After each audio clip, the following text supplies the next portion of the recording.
സ്വത്ത് തർക്കത്തെ തുടർന്ന് വീട് കത്തിച്ചു. ചവറ പുതുക്കാട് സ്വദേശിനി ലക്ഷ്മിഭായിയുടെ വീടാണ് ബന്ധുക്കൾ കത്തിച്ചത്.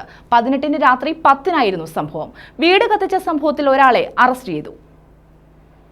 ചവറ പുതുക്കാട് തേക്കാട്ടിൽ ലക്ഷ്മിഭായിയുടെ ഉടമസ്ഥതയിലുള്ള പുതുക്കാട് തയ്യാട്ടിൽ വീടാണ് കത്തിച്ചത്. എനിക്ക് നിങ്ങളെ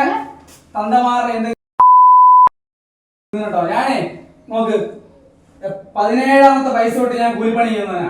ഞാൻ വേണമെന്ന് പറഞ്ഞിട്ടില്ല. പിന്നെ എല്ലാരും ഒരു ലോയത്തിലായി കുടുംബം വേണ്ടിണ്ടായി ഇവിടെ ഇരുന്നാ അവിടെ ഉണ്ടെന്ന് ഓണത്തിന് ആണല്ലോ. ആണോ? എന്റെ അടുത്ത് സംസാരിക്കാറില്ല.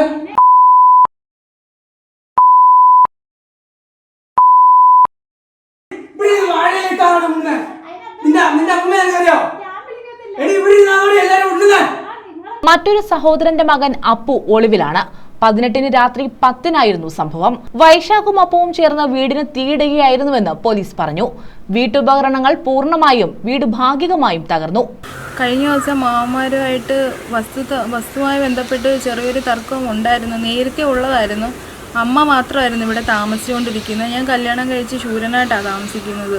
അപ്പോൾ കഴിഞ്ഞ ദിവസം വന്നിട്ട് അമ്മയെ ചീത്ത വിളിക്കുകയും വഴക്ക് പറയും. അപ്പോൾ ഞാനും ഇവിടെ ഉണ്ടായിരുന്നു.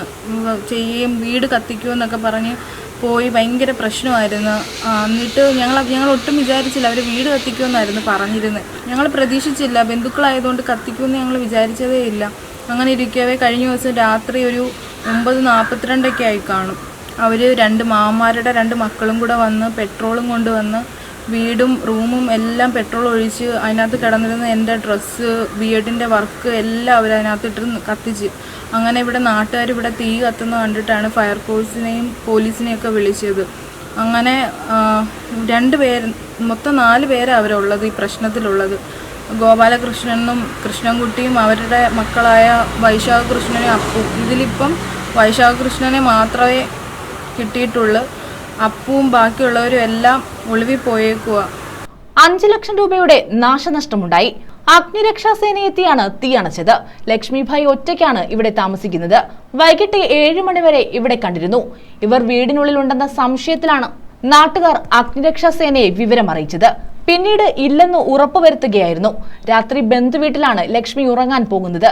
SI ഓമനക്കുട്ടൻ, CPO നൌഷാദ്, സജിത്, പൂജ എന്നിവരടങ്ങുന്ന സംഘമാണ് വൈശാഖിനെ അറസ്റ്റ് ചെയ്തത്.